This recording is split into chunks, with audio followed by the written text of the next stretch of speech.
the sponges here. I haven't actually opened them yet, which has been killing me, and they have just been sat in my bedroom and I haven't touched them. I've wanted to do like an unboxing on camera just to kind of get like an initial feel and see what they're like. I've got the two Miracle Mini Eraser Sponges.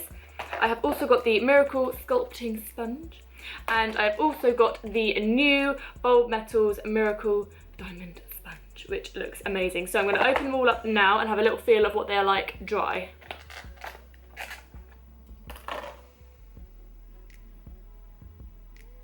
Nice. How do I get to them? Come to me, little sponges. Come to me. Ah. Oh, that's so cute. Tiny eyes. Right, and then we've got the last one, which is the Bulb Metals Miracle Sponge. I haven't actually got any Bulb Metals brushes, so this will be my first thing that I've got from the Bulb Metals collection, which is very exciting. Come on. Come on. Ah, here we go. Oh, that's going to get huge when I wet it. I'm feeling that might break off quickly if you're too vicious with it. This is what they look like dry, and now I'm just going to go and wet them and see how much they grow. I think this one is going to be a monster.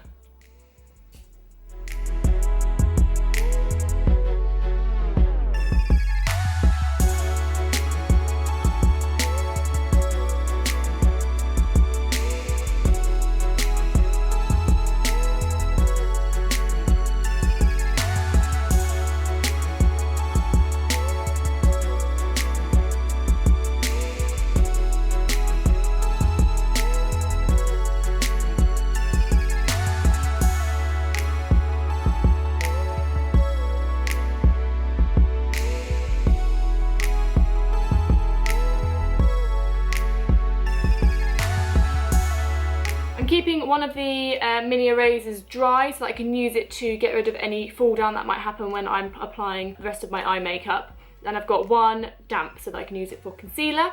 So this is the size difference in those. I'm going to be using the diamond sponge for my foundation. Then I'm going to be using the mini eraser for my concealer and to do any kind of baking that I want under the eyes. Then I'm going to be using the sculpting sponge for contour and highlight. Right, I'm just going to prep my skin to start with.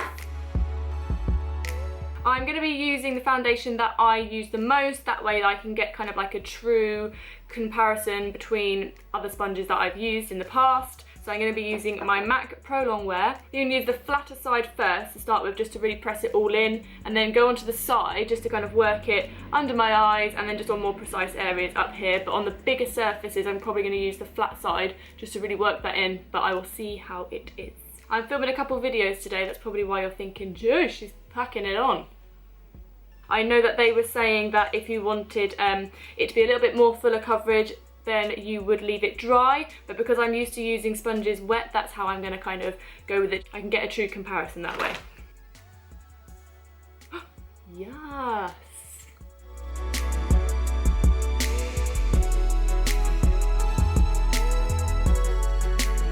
I just blended that really quickly. I'm sure I had a dream last night that I was doing this video and I wet the sponge and it went about like this big. I'm just going to turn it onto the flatter side just so I can get into a little bit more precise areas.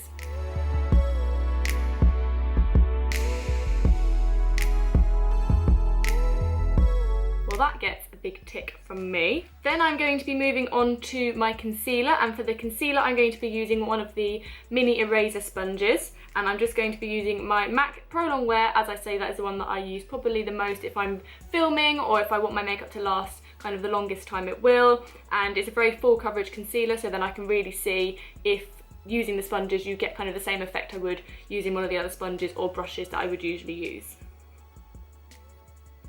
Using a fresh concealer. Ooh, which side to use? This side? This side? I think I'm going to go flat side first.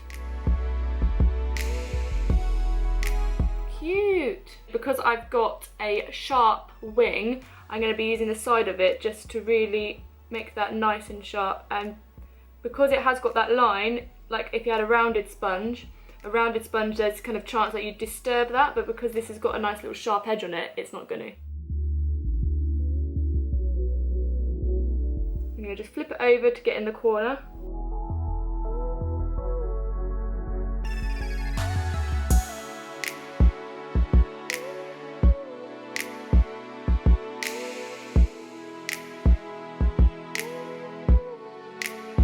I do like that for more precise areas. I'm going to be moving on to a little bit of contouring. I'm going to use my Sleek Cream Contour Kit. I'm going to be using the side of the sponge on the bigger area, because the smaller bit at the top is for highlighting. The bit at the bottom here is for contouring. So I think I'm going to be using one of the sides here, just kind of pinch it just to pat on the product, and then I'm going to use a flat side just to blend it all up. And it's really nice because you've got a little, it's kind of like you've got a little handle. I like that.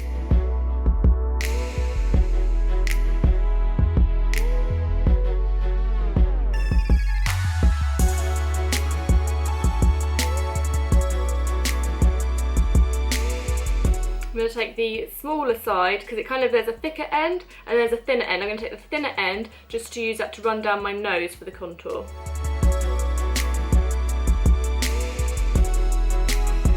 Well, I'm basically going to do the same thing again and run a little bit just along my jawline, and then because we've got that really nice flat surface, I'm just going to blend it all down just using that.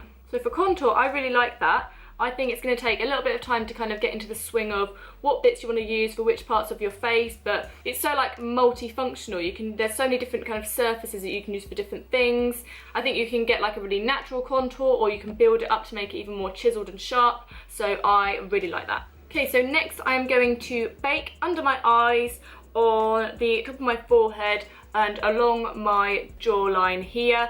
And then I'm just going to be using the mini eraser sponge to do that, and my RCMA no colour powder. And because this is nice and small, I can dip it straight in. But the other sponges, they just are a little bit too big to get in there. Just gonna get messy.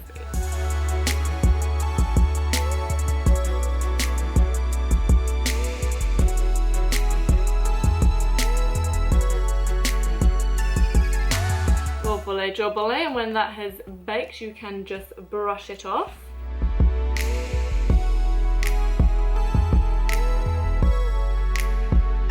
Okay, so I'm just going to set the contour, and I'm going to use my Real Techniques Duo Fiber contour brush, and I'm just basically, I think, going to take a little bit of bronzer just to set where we did our contour. I'm going to take then my Real Techniques blush brush, blend everything together. I've got a little patch on my cheek. It's got a little bit patchy here, and I don't know if you can see it on camera.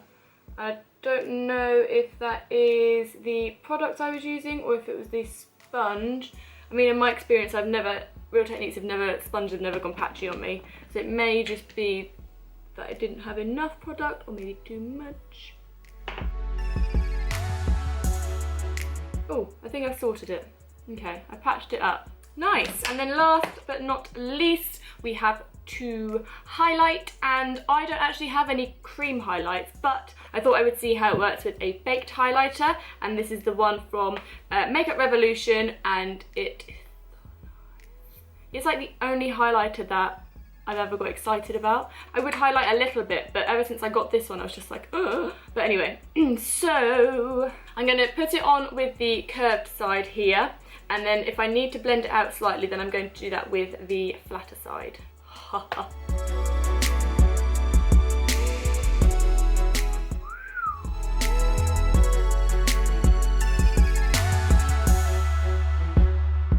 love it.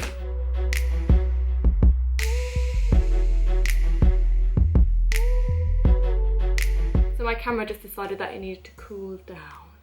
But in that time I finished off my makeup. I just did under my eyes and stuck some lipstick on. And I'm feeling like this contour is a little bit, because it's a little bit sharper than I probably normally do it. And like this highlight is like, how? I don't normally wear it this intense. So if you wanted an intense highlight, definitely use a sponge. So I'm just going to kind of run the dry mini eraser along here just to soften it out a little bit. I am really impressed with this new range. I mean, I honestly think this one might be on a par with my beauty blender with how spongy it is. But it feels really nice and soft. Thank you guys so much for watching. I hope you enjoyed this review. If you enjoy videos like this and would like to see more in the future, please give it a thumbs up so that I know. Please hit that subscribe button if you haven't already, and I will see you guys in my next video. Bye!